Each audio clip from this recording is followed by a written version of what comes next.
Hello students, welcome back to mole concept lecture number 6। आज की video में हम लोग डिस्कस करेंगे मिक्सचर एनालिसिस के बारे में। इसके पहले जो भी रिएक्शंस थी वो किसी एक कंपाउंड के लिए रिएक्शंस थी, लेकिन अगर हम लोग को मिक्सचर दे दिया जाए या एक से ज़्यादा कंपाउंड जिसमें हो जिस रिएक्शन में, अगर वो दे दिया जाए तो वो हम लोग कैसे सॉल्व करेंगे। इसके पहले वाले जो लेक्चर था, लेक्चर नंबर 5 मोल कॉन्सेप्ट का, जिसमें हम लोगों ने स्टोइकियोमेट्री के सारे टाइप्स के बारे में बात करी, टाइप 1, टाइप 2, टाइप 3, टाइप 4, जिसमें हमने लिमिटिंग रिएजेंट के बारे में बात करी, परसेंटेज प्योरिटी कैसे निकालते हैं वो कैलकुलेट करना सीखा, percentage yield of the reaction कैसे निकालते हैं वो कैलकुलेट करना सीखा। अब हम लोग इसमें कैलकुलेट करेंगे या सीखेंगे कि मिक्सचर के लिए या जब दो या दो से ज़्यादा कंपाउंड प्रेजेंट हो तो उस टाइप के रिएक्शंस हम लोग कैसे सॉल्व करते हैं स्टोइकियोमेट्री का यूज़ करके। तो आइए, उससे पहले हम लोग कुछ इनऑर्गेनिक रिएक्शंस का यूज़ होगा मिक्सचर एनालिसिस के क्वेश्चन सॉल्व करने के लिए। सो आइए हम लोग को वो रिएक्शंस देख लेते हैं, उसके बाद हम लोग क्वेश्चंस के साथ स्टार्ट करते हैं, जिससे हम लोग को एक बेटर कॉन्सेप्ट समझ में आए। तो हम लोग बात करते हैं हीटिंग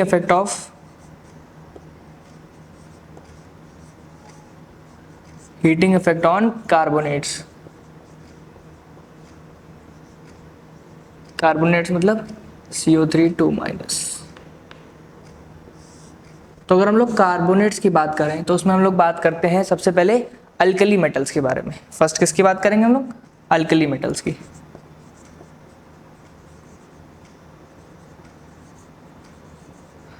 अल्कली मेटल्स मतलब आपके ग्रुप 1 के एलिमेंट्स, या जैसे कि lithium, sodium, potassium, rubidium, caesium, francium और भी। तो अगर हम लोग बात करें लिथियम की कार्बोनेट की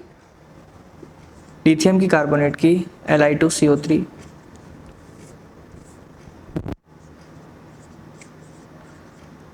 तो ये जो अल्कली मेटल्स के जो कार्बोनेट्स होते हैं इनको डिकम्पोज करना इजी नहीं होता है। तो अगर हम लोग लिथियम कार्बोनेट की बात करें तो ये डिकम्पोज होता है लिथियम ऑक्साइड Li2O और किसमें? कार्बन डाइऑक्साइड में। तो ये रिएक्शन है, ये लिथियम कार्बोनेट डिकम्पोज हो रहा है लिथियम के ऑक्साइड में और कार्बन डाइऑक्साइड गैस में। और अगर हम लोग बात करें सोडियम और पोटेशियम के कार्बोनेट की अगर बात करें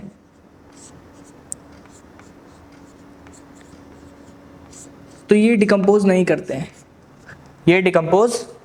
हैं। ये बात हो गई हम लोग की अल्कली मेटल्स के बारे में। वहीं अगर हम लोग बात करें अल्कलाइन अर्थ मेटल्स की,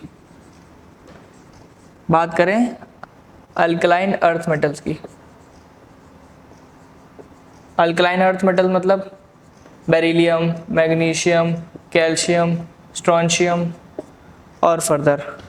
तो अगर हम लोग इसमें बात करें कार्बोनेट्स की, तो अगर हम लोग बेरिलियम के कार्बोनेट की बात करते हैं, मान लो Be2CO3, तो वो डिकम्पोज होता है बेरिलियम के ऑक्साइड में BeO प्लस वाटर और carbon dioxide gas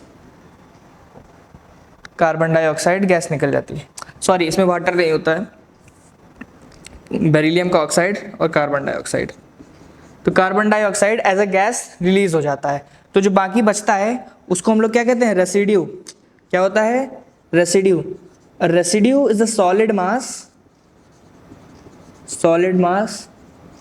which is left after the reaction।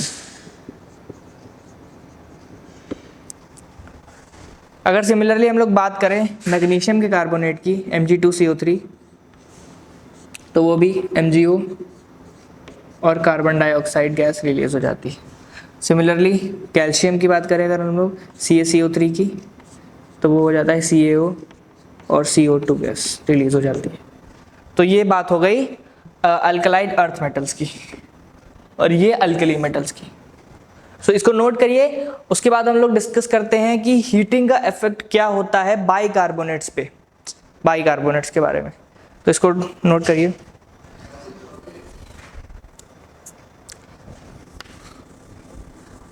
Bicarbonates के बारे में बात करने से पहले हम लोग बात कर लेते हैं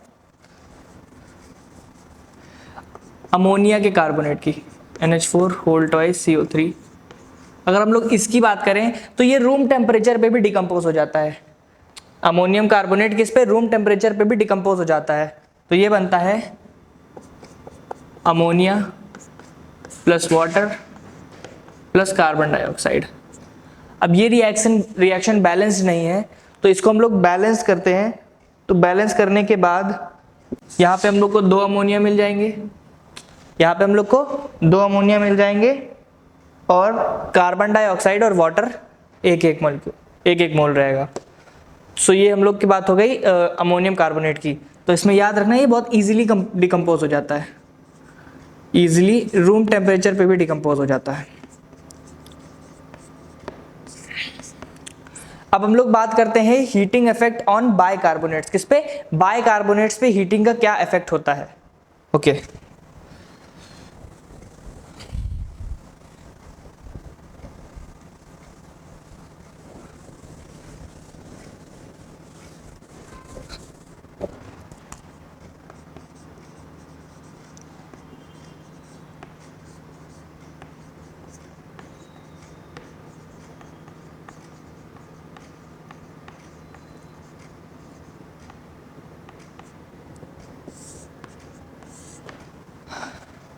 अब हम लोग बाइकार्बोनेट्स की बात करें तो उसमें हम लोग सबसे पहले किसकी बात करेंगे, अल्कलाइन मेटल्स के बारे में,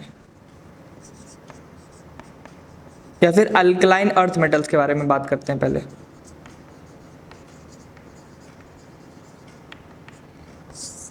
तो अगर हम लोग सबसे पहले एलिमेंट की बात करें बेरिलियम की, तो बेरिलियम का बाइकार्बोनेट क्या होगा, Be2HCO3 होल ट्वाइस, या फिर इसको हम लोग लिखेंगे BeHCO3 whole twice.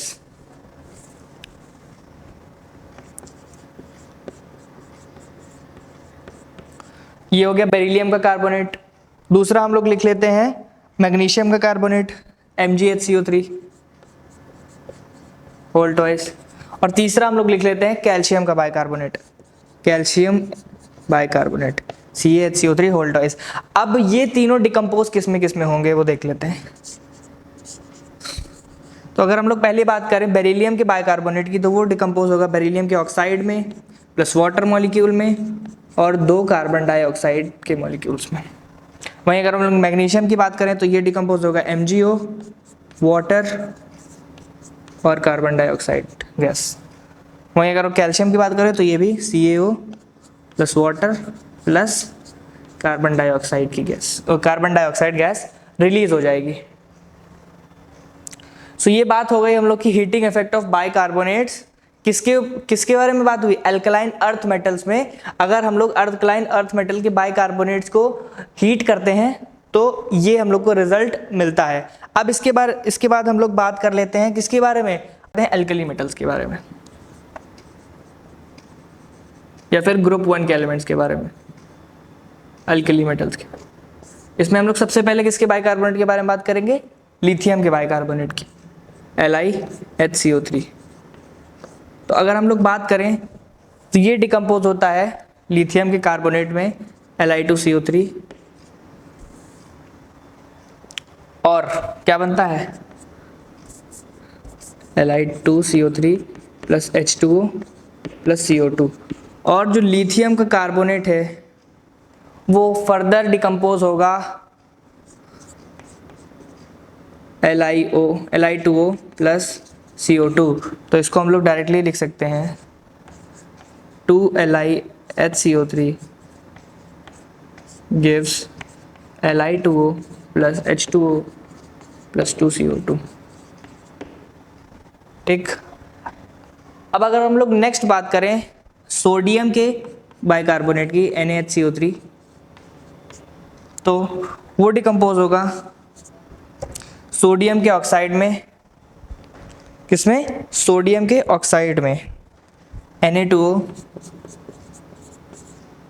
Plus water plus carbon dioxide, और ये 2Na।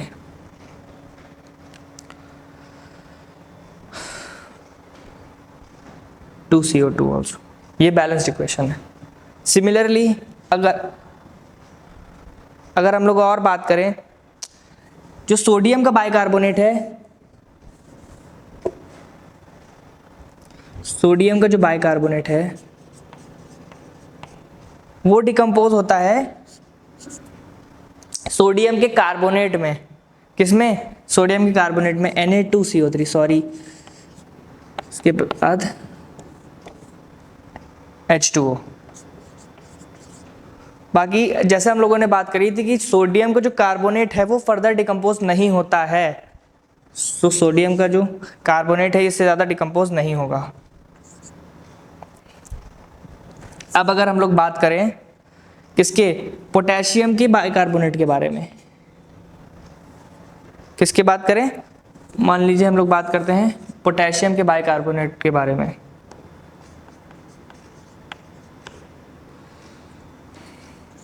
जो कि डिकम्पोज होगा K2CO3 पोटेशियम के कार्बोनेट में और वाटर। लेकिन जैसा कि हमने बताया, पोटेशियम और सोडियम के जो कार्बोनेट होते हैं वो फर्दर डिकम्पोज नहीं होते हैं।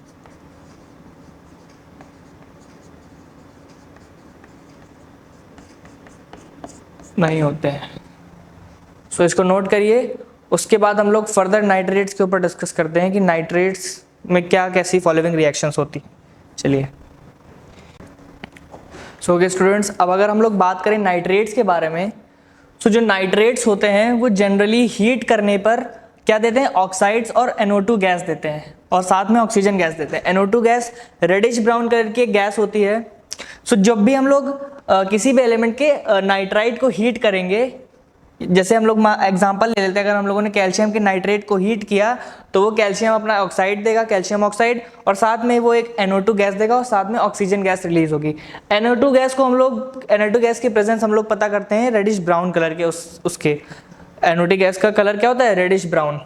बट अगर हम लोग बात करें पोटेशियम और सोडियम के नाइट्रेट्स को, तो वो थोड़ा डिफरेंटली बिहेव करते हैं। अगर हम लोग पोटेशियम और सोडियम के नाइट्रेट्स को हीट करेंगे तो पोटेशियम नाइट्रेट देगा KNO2 प्लस साथ में ऑक्सीजन, NO2 गैस नहीं रिलीज होगी। वहीं अगर हम लोग बात करें सोडियम नाइट्रेट के बारे में या सोडियम के नाइट्रेट के बारे में, अगर हम लोग उसको हीट करेंगे तो वो देगा 2NaNO2 और साथ में ऑक्सीजन गैस रिलीज हो जाएगी। सो ये नाइट्रेट्स की बात हो गई। सो ओके स्टूडेंट्स, अब अगर हम लोग बात करें ऑक्साइड्स के बारे में, so oxides of most of the elements are generally stable towards heating. मतलब हम लोग मोस्ट ऑफ द जितने भी हम लोग एलिमेंट्स मान लें अगर, तो मोस्ट ऑफ द एलिमेंट्स की जो ऑक्साइड होती है तो वो क्या होती है? स्टेबल होती है अगर हम लोग उसको हीट करें तो। वैसे तो हम लोग को क्वेश्चंस में दिया रहेगा, बट अगर हम लोग कुछ एक्सेप्शन, यहाँ पे कुछ एक्सेप्शंस रहती हैं, जैसे हम लोग बात कर लें HgO मतलब मरकरी के ऑक्साइड की अगर हम लोग बात कर लें तो वो हीट करने के बाद अलग हो जाता है और उसमें से ऑक्सीजन रिलीज हो जाती है। वैसे जनरली ऑक्साइड्स बहुत ज़्यादा स्टेबल होते हैं, हीट करने पर अलग नहीं होते, बट ये दो हम लोग के पास एक्सेप्शन है, एक हो गया HgO और एक हो गया Ag2O, जो कि हीट करने पर डिकम्पोज हो जाते हैं। ठीक है, अब अगर हम लोग बात करें सल्फेट्स के बारे में, तो sulphates when heated very strongly gives there oxides SO2 and O2, SO2 gas and O2 gas. मतलब जब हम लोग सल्फेट्स को, किसी भी एलिमेंट के सल्फेट को अगर हम लोग हीट करते हैं तो वो सल्फेट गैस देगा, ऑक्सीजन गैस देगा और उस पर्टिकुलर एलिमेंट के ऑक्साइड देगा। अगर हम लोग एग्जांपल की बात कर लें तो हम लोग जिंक सल्फेट की बात कर लेते हैं। जैसे जिंक सल्फेट है हमारा, अगर हम लोगों ने उसको हीट करा तो वो जिंक के ऑक्साइड देगा, SO2 गैस देगा और ऑक्सीजन गैस देगा साथ में। ठीक है, अब यहाँ पे हम लोग के पास कुछ प्रेसिपिटेट है जो हम लोग को क्वेश्चन में पूछा जा सकते हैं। जैसे अगर हम लोग बात करें AgCl, PbCl2, Hg2Cl2, ये हम लोग के वाइट कलर के होते हैं। बात करें Hg2S, Pb2S, Cu2S, ये होते हैं ब्लैक कलर के precipitates. BaCO3, SrCO3, CaCO3 white colour के प्रेसिपिटेट्स होंगे और जिंक सल्फाइड या फिर ZnS ग्रीनिश वाइट होगा। सो ये कुछ हम लोगों ने प्रेसिपिटेट्स के बारे में बात कर ली। अब आइए इस पे मिक्सचर एनालिसिस के ऊपर अच्छे बहुत सारे क्वेश्चंस देखते हैं जिससे आपको अच्छे से क्लियर होगा। ओके, सो ओके स्टूडेंट्स, अब हम लोग एक क्वेश्चन के ऊपर डिस्कस करते हैं कि if 10 gram of mixture of MgCO3 and Na2CO3 was heated to produce 2.63 litre of CO2 and 1 atm at 1 atm and 300 Kelvin, so calculate weight of MgCO3। सो हम लोग से बोल दिया गया है कि 10 ग्राम का मिक्सचर है किसका? MgCO3 का और Na2CO3 का, और हम लोग को किसका वेट कैलकुलेट करना है? MgCO3 का। तो इक्वेशन लिख लेते हैं। अब हम लोग, ये मैग्नीशियम का कार्बोनेट है, किसका? मैग्नीशियम का कार्बोनेट है। अब मैग्नीशियम क्या है? एक अल्कलाइन अर्थ मेटल है। तो इसको अगर हम लोग हीट करेंगे तो ये डिकम्पोज किस में होगा? मैग्नीशियम के ऑक्साइड में, और साथ में क्या रिलीज होगी? Carbon dioxide gas. ठीक है, और हमको वेट किसका कैलकुलेट करना है? मैग्नीशियम का। तो मान लिया जो इसका वेट है कितना है? x gram. x gram is the weight, मान लिया। और हम लोग के पास मिक्सचर में कौन कौन से दो कंपाउंड्स हैं, एलिमेंट्स हैं? एक हो गया MgCO3, दूसरा है Na2CO3। तो इन दोनों का हम लोग के पास क्या है? मिक्सचर, इन दोनों का मिक्सचर है। और ये जो MgCO3 है ये कितना है? x ग्राम। ये कितना हुआ? x ग्राम। और टोटल मिक्सचर कितना था? 10 ग्राम। तो हम लोगों ने Na2CO3 का मिक्सचर कितना मान लिया? 10 - x, 10 - x। अब अगर हम लोग नंबर ऑफ मोल्स कैलकुलेट करें किसके? MgCO3 के, तो MgCO3 के मोल्स कैलकुलेट करेंगे तो ये आएंगे। सो ओके, अगर हम लोग बात करें कि 10 ग्राम मिक्सचर किसका है? MgCO3 और Na2CO3 का। तो MgCO3 कितना है? x। तो Na2CO3 कितना हो जाएगा? 10 - x। अब अगर हम लोग मोल्स कैलकुलेट करें MgCO3 के, हम लोग क्या मोल्स कैलकुलेट करें अगर MgCO3 के, तो हम लोग को मोल को डिवाइड करना पड़ेगा जितना ग्राम हम लोगों ने मास माना है अपॉन उसका मोलर मास। तो MgCO3 का मोलर मास होता है 84 ग्राम्स। कितना होता है? 84 ग्राम। तो इसके जो मोल्स हो जाएंगे वो हो जाएंगे x/84। अब सिमिलरली जितने मोल्स इसके हैं उतने ही number of moles carbon dioxide के भी हो जाएंगे x/84। तो नंबर ऑफ मोल्स कितने हो जाएंगे? x/84। क्वेश्चन अगर ध्यान से देखें हम लोग तो उसमें दे रखा है कि 2.463 लीटर ऑफ कार्बन डाइऑक्साइड। तो हम लोगों ने एक फॉर्मूला और पढ़ा था नंबर ऑफ मोल्स कैलकुलेट करने का। अगर हम लोग को किसी भी गैस की वॉल्यूम दे रखी हो लीटर्स में, तो उसको हम लोग डिवाइड कर देंगे किससे? जो भी कंडीशन दे रखी हो। और ये कंडीशन 1 atm एंड 300 केल्विन किसकी है? रूम टेम्परेचर की कंडीशन है। और इस कंडीशन पे जो हम लोग वॉल्यूम लेते हैं वो लेते हैं 24.63 लीटर्स। तो अगर हम लोग को मोल्स निकालने हैं तो हम लोग ऐसे भी निकाल सकते हैं, moles is equals to the given volume of gas divided by 24.63। Okay, so number of moles दोनों तरीके से कैलकुलेट हो रहे हैं, ऐसे भी और ऐसे भी। सो जब दोनों चीजें सेम है तो हम इन दोनों को इक्वेट कर सकते हैं। x/84 is equals to 2.463 upon 24.63।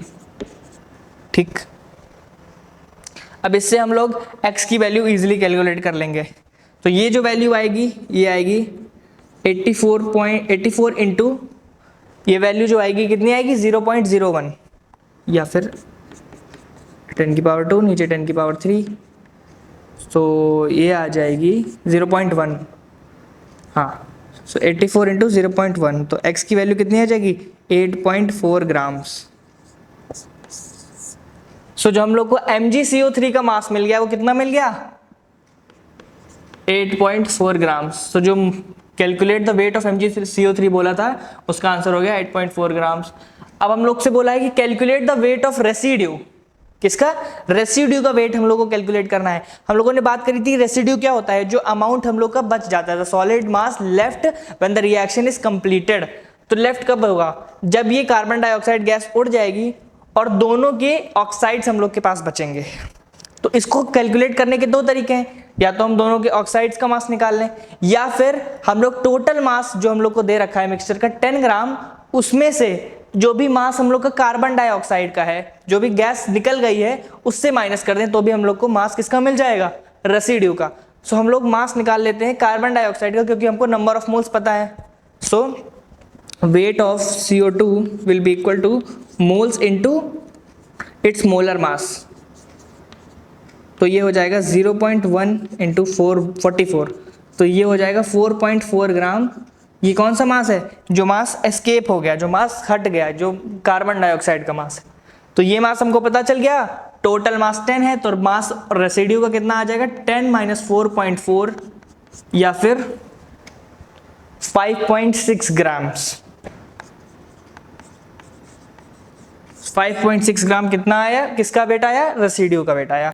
So I hope आपको ये क्वेश्चन समझ में आया हो। अब हम लोग बात करते हैं एक नेक्स्ट क्वेश्चन के बारे में।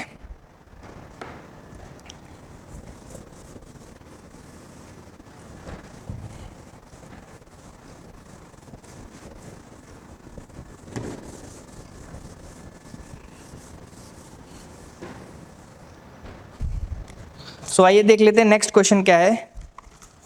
Next question is mixture of CaCO3 and MgCO3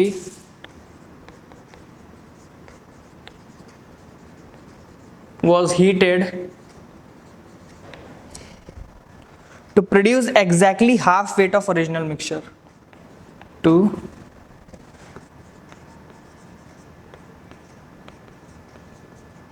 produce exactly half weight of original mixture.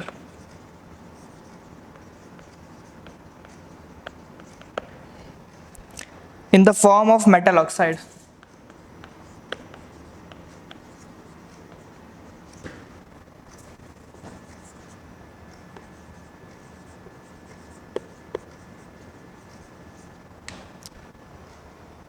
So calculate the weight percent of CaCO3.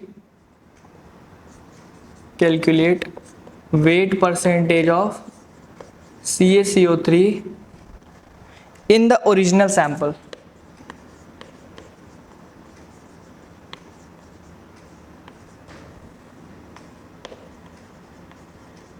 किसमें, अब ओरिजिनल सैंपल में हम लोग को क्या निकालना है, वेट परसेंटेज निकालना है CaCO3 का। सो आइए इसको देखते हैं ये क्वेश्चन कैसे होगा। हम लोग से क्या कह रखा है, जो मिक्सचर है किसका, CaCO3 का और MgCO3 का, उसको हम लोग हीट करते हैं। तो कैल्शियम के कार्बोनेट से और मैग्नीशियम के कार्बोनेट से, दोनों क्या है, अल्कलाइन अर्थ मेटल्स। अब दोनों को अगर हम लोग हीट करेंगे तो वो अपने रेस्पेक्टिव ऑक्साइड्स में और कार्बन डाइऑक्साइड गैस रिलीज हो जाएगी, इसमें डिकम्पोज हो जाएंगे। सो ये क्वेश्चन को देखते हैं। पहला है हम लोग का CaCO3 जो कि डिकम्पोज हो रहा है कैल्शियम के ऑक्साइड में और साथ में कार्बन डाइऑक्साइड गैस। और अगर हम लोग दूसरे की बात करें जो कि है हम लोग का मैग्नीशियम कार्बोनेट MgCO3, वो किस में डिकम्पोज हो रहा है, मैग्नीशियम के ऑक्साइड में और कार्बन डाइऑक्साइड गैस रिलीज हो रही है। देख लेते हैं, ये दोनों रिएक्शंस बैलेंस्ड हैं। अब हम लोग अगर आगे बात करें तो बोला है कि मिक्सचर जो है इन दोनों का हीट करा गया to produce exactly half weight of original mixture. तो मान लेते हैं इनिशियली हम लोग के पास मिक्सचर कितना था, 100 ग्राम। इनिशियल मिक्सचर हम लोग मान लेते हैं कितना है, 100 ग्राम, ठीक है। और हम लोग को परसेंटेज वेट किसका कैलकुलेट करना है, CaCO3 का। तो मान लिए इसका वेट कितने नंबर, इसका जो वेट है वो x ग्राम है और इनिशियल मास हमने 100 ग्राम माना, तो इसका मान लेते हैं 100 - x, ठीक। अब इन दोनों के अगर हम लोग मोल्स कैलकुलेट करें तो इसके मोल आ जाएंगे N = x/, CaCO3 का मोलर मास कितना होता है कैल्शियम का, 40 + 12 + 16 3 = 48।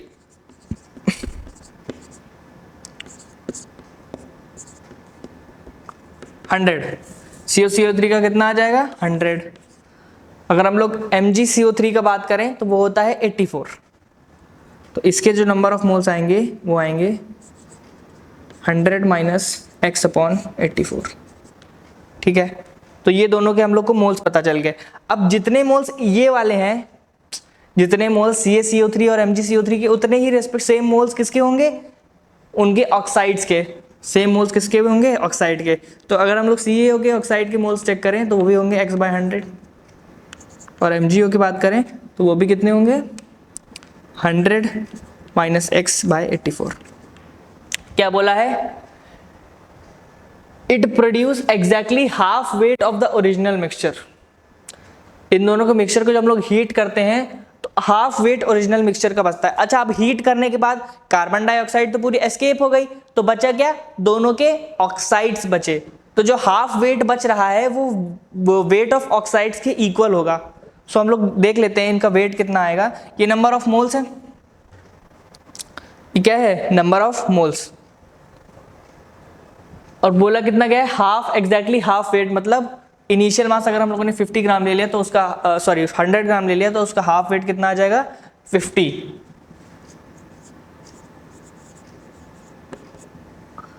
अब अगर हम लोग इन दोनों का मास निकालें तो इसका, इन दोनों का मास हम लोग कैसे कैलकुलेट कर सकते हैं, इन दोनों का मास हम लोग कैसे कैलकुलेट कर सकते हैं।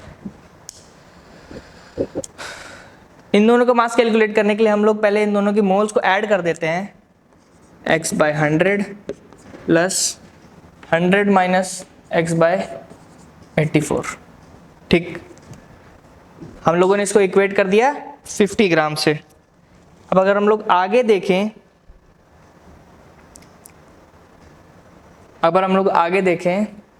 तो ये तो हम लोगों ने दोनों की मोल्स को ऐड कर दिया और निकालना क्या ये किसके इक्वल है, मास के। तो इन दोनों में पहले हम लोग इनकी मोलर मास को भी मल्टीप्लाई कर लेते हैं। जैसे अब ये n जो है CaO का है, तो CaO का मोलर मास मल्टीप्लाई करेंगे, कितना आ जाएगा 56, प्लस MgO का मोलर मास कितना आ जाएगा 100 माइनस x 184, और MgO का मोलर मास कितना होता है, MgO का जो मोलर मास होता है वो होता है 40, कितना होता है 40, तो यहाँ पे हम लोग 40 से मल्टीप्लाई कर देंगे।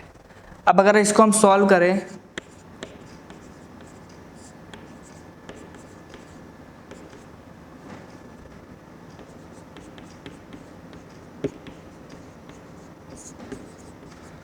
इसको सॉल्व करने पर जो हम लोग का आंसर आता है, x की वैल्यू जो आती है वो आती है 28.4%। x की वैल्यू कितनी आती है 28.4%।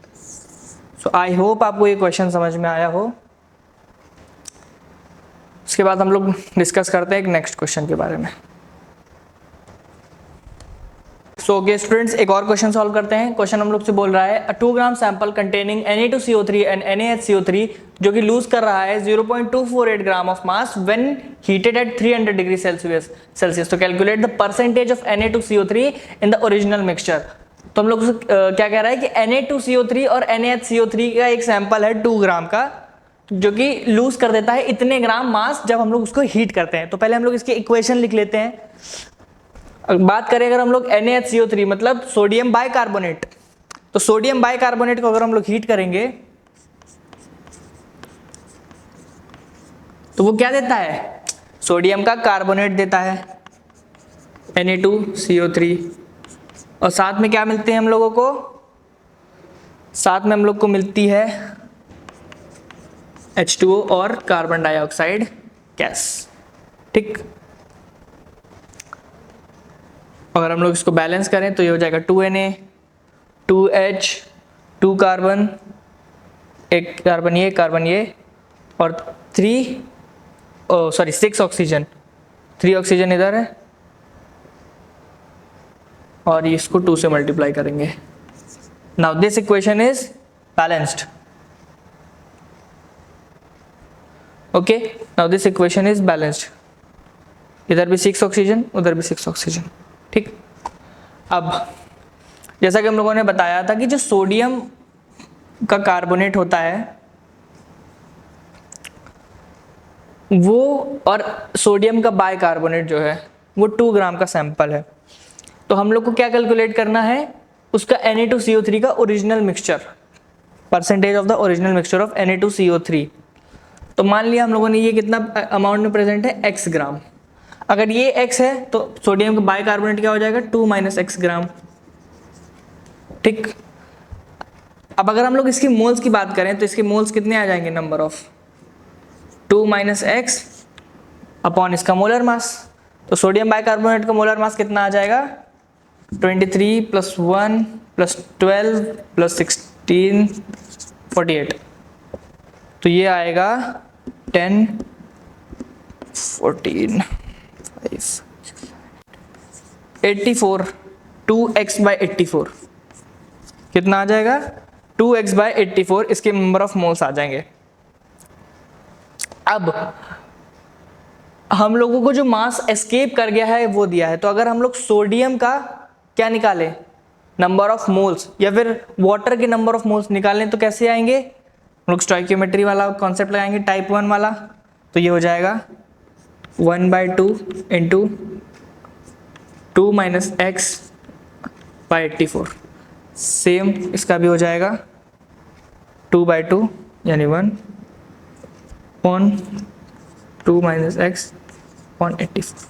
ठीक है, तो ये दोनों के क्या हो गए, नंबर ऑफ मोल्स हो गए। ये गैस है, ठीक है। अब हम लोग 0.248 मास एस्केप कर गया हीट करने पे, तो हम लोग कार्बन डाइऑक्साइड का मास निकाल लेते हैं, और यहाँ पे एस्केप ये भी कर जाएगा H2O, क्योंकि ये भी गैस के फॉर्म में है। किसके फॉर्म में है, ये भी गैस के फॉर्म में है, और जो Na2CO3 वो है सॉलिड, तो ये दोनों एस्केप कर जाएंगे। तो इन दोनों का हम लोग क्या कैलकुलेट कर लेते हैं, मास कैलकुलेट कर लेते हैं। तो लिख लेते हैं mass escape is equals to mass of H2O plus mass of CO2। तो H2O का मास कितना आ जाएगा, जो भी उसके मोल्स हों,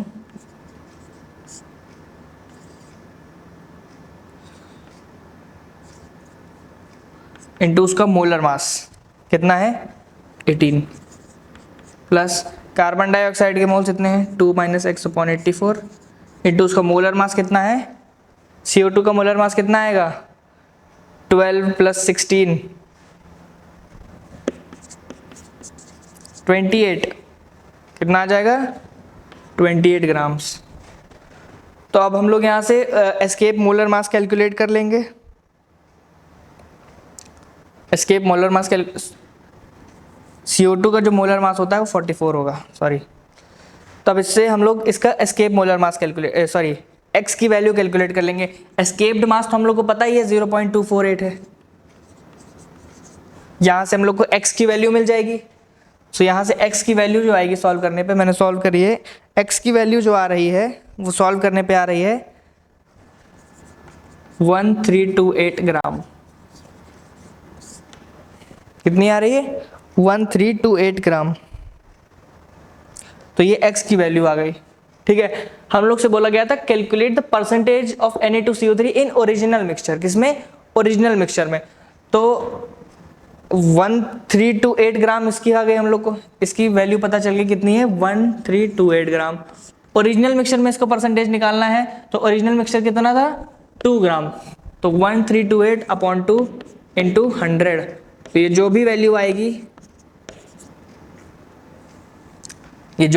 आएगी वो हो जाएगा हम लोग का क्या, percentage of Na2CO3 in original mixture. अगर हम लोग इसको कैलकुलेट करें तो ये आएगा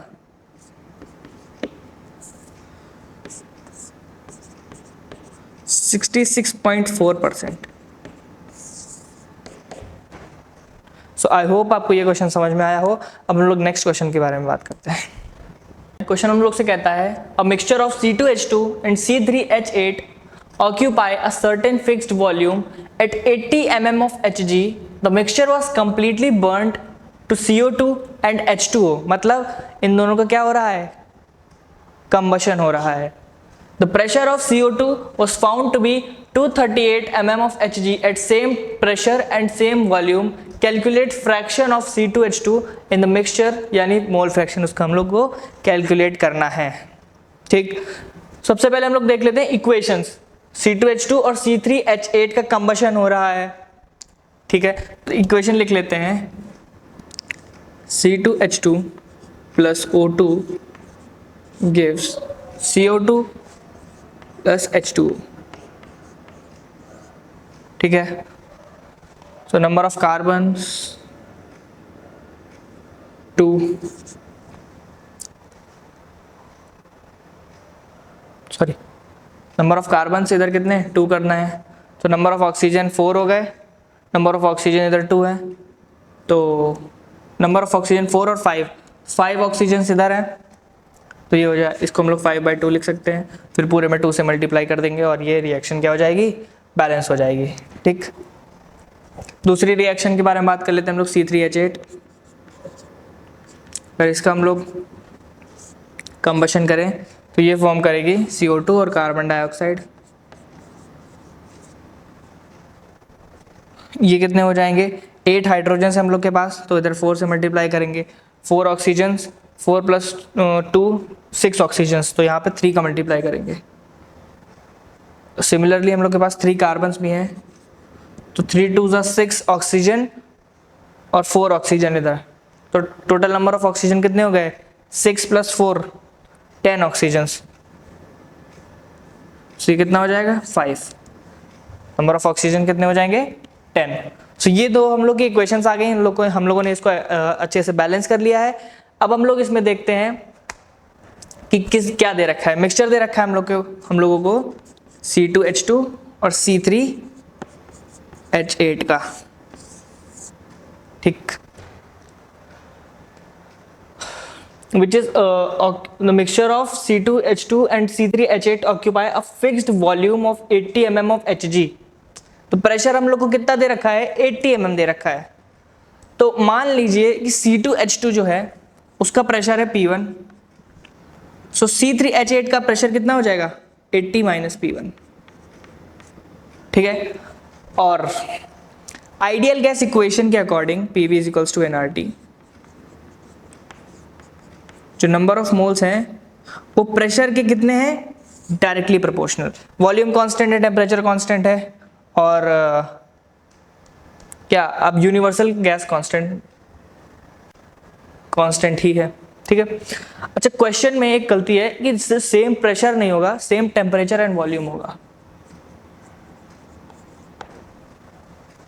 eight same temperature and same volume, तो टेम्परेचर भी सेम, वॉल्यूम भी सेम, सो मोल्स जो होंगे वो डायरेक्टली प्रोपोर्शनल किसके हो जाएंगे, प्रेशर के।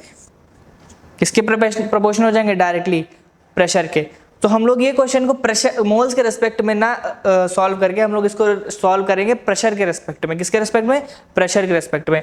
तो हम लोगों ने अगर C2H2 का प्रेशर P1 माना है, अगर C3H8 का जो प्रेशर 80 - P1 माना है, तो सिमिलरली कार्बन डाइऑक्साइड का इसमें ऊपर वाली रिएक्शन में कितना प्रेशर हो जाएगा, 2P1, और वहीं नीचे वाली इक्वेशन में जो कार्बन डाइऑक्साइड का प्रेशर हो जाएगा वो हो जाएगा 3 × 80 - P1। ओके, अब हम लोग को बोला गया है the mixture was completely burn to carbon dioxide and H2O, the pressure of CO2 was found to be 238 mm of Hg। तो इन दोनों का प्रेशर हम लोग साथ में ऐड कर देंगे, दोनों कार्बन डाइऑक्साइड का प्रेशर ऐड करें, 2P1 + 3 × 80 - P1, सो ये टोटल कैलकुलेट करके कितना आएगा, 238 mm ऑफ Hg, या फिर 238 प्रेशर आ जाएगा, ठीक है। अब अगर हम लोग इसको कैलकुलेट करें तो ये कितना आएगा, ये आ जाएगा 240 - P1 = 238। सो P1 की जो वैल्यू आ जाएगी वो आ जाएगी 2, P1 की वैल्यू कितनी आ जाएगी, 2 mm of Hg। So pressure हम लोग का आ गया 2, इसका हम लोगों ने 2 माना था, इसका प्रेशर 2 आ गया, और इसका प्रेशर कितना आ गया, 78, इसका प्रेशर 78 आ गया। तो हम लोग को कहा गया था कि calculate fraction of C2H2 in the mixture, मतलब हम लोग को मोल फ्रैक्शन किसका कैलकुलेट करना है, C2H2 का। तो मोल फ्रैक्शन को हम लोग डिनोट करते हैं xi से। अब हम लोग को मोल्स को अगर प्रेशर के टर्म्स में लेना है तो हम लोग प्रेशर लेंगे किसका, C2H2 का, जो कि 2 है, और टोटल प्रेशर कितना है, 80। तो ये आ जाएगा 1/40 मोल फ्रैक्शन ऑफ C2H2, कितना आ जाएगा, 1/40। अब अगर हम लोग इसका परसेंटेज निकालना चाहें तो इसको 100 से मल्टीप्लाई कर दें,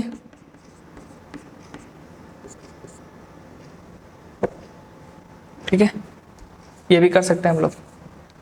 सो आई होप आपको ये क्वेश्चन समझ में आया होगा।